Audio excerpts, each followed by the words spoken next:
આ કિસ્સાની અંદર આ કિસ્સો એટલો બધો ભયંકર હતો કે બાળકીના પિતાએ લેટર લખ્યો હતો કે મારી બાળકીની આટલી ખરાબ હાલતમાં અને ખરાબ હાલત કરી છે તો એનો કેસ વહેલામાં વહેલો ચલાવવામાં આવે અને ફાંસીની સજા સંભળાવવામાં આવે. એટલે મને પણ લેટર મોકલ્યો, અહીંયા પણ આવ્યો અને કોર્ટમાં પણ આવ્યો. એટલે એ પછી અમે કોર્ટને રિક્વેસ્ટ કરી હતી કે સાહેબ આ પરિસ્થિતિ છે, જે રીતે બાળકીની હાલત છે, 7.5 વર્ષની બાળકીની હાલત કરી છે, એટલે એને કેસ વહેલો ચલાવવામાં આવે. એટલે કોર્ટને પણ એવું લાગ્યું કે આ એક ચોક્કસ પ્રકારનો કેસ છે, એટલે એને વહેલો ચલાવવો જોઈએ.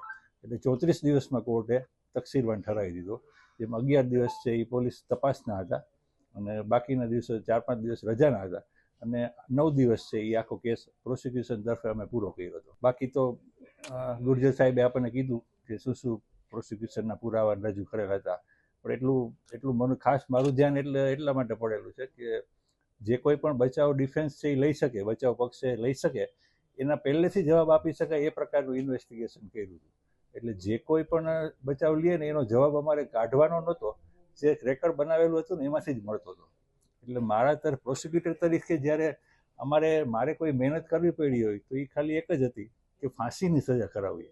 તો આ કિસ્સામાં આપણે સાબિત કરવાનું હતું કે રેરેસ્ટ ઓફ રેર કેસ છે, કઈ રીતે કે આ જુદા જ પ્રકારનો કેસ કે જેમાં ફાંસી સંભળાય, જેમાં હત્યા પણ નથી. જેમાં બાળકીની હત્યા અને રેપ બંને હોય ને એમાં તો કોર્ટ ફાંસીની સજા કરે જ છે કે ભાઈ કોઈ પણ આવા 30-32 વર્ષનો માણસ છે, જેને એક પત્ની છે, 12 વર્ષની દીકરી છે અને એનાથી નાના 2 બાળકો છે, પણ છતાંય જ્યારે આવી પરપીડન વૃત્તિવાળા માણસ છે, એ 7 વર્ષની ડિફેન્સલેસ બાળકી કે જે પોતાનો બચાવ ન કરી શકતી હોય એને ઉપાડી અને એક જગ્યાએ બેસાડી અને એના ગુપ્ત ભાગોમાં જ્યારે સળિયો તમે કોઈ ન જોયો પણ અમે તો જોયેલો છે, લગભગ 1.5 ફૂટનો સળિયો, 9 થી 10 ઇંચ થાય એવડો સળિયો એને 7 વર્ષની બાળકીના ગુપ્ત ભાગમાં ભરાવે.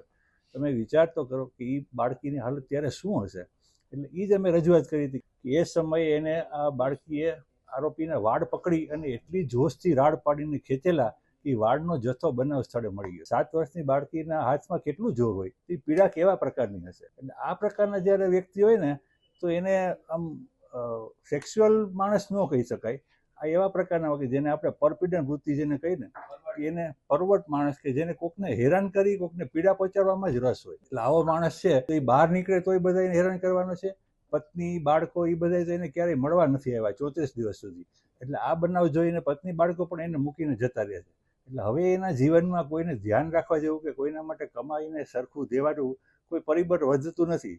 એટલા માટે જેલમાં રહીને પણ આ માણસ આ જ કરવાનો છે અને અંતિમ શ્વાસ સુધીની સજા કરવામાં આવે ને તો પણ અપૂરતી છે. આ કિસ્સામાં મેં કોર્ટને કન્વિન્સ કરાવેલા કે ભાઈ આ પ્રકાર ફાંસીની સજા છે એ એક જ છે જેને આપણે પૂરતી ગણી શકાય, અને કોર્ટે એ વાત માનેલી છે.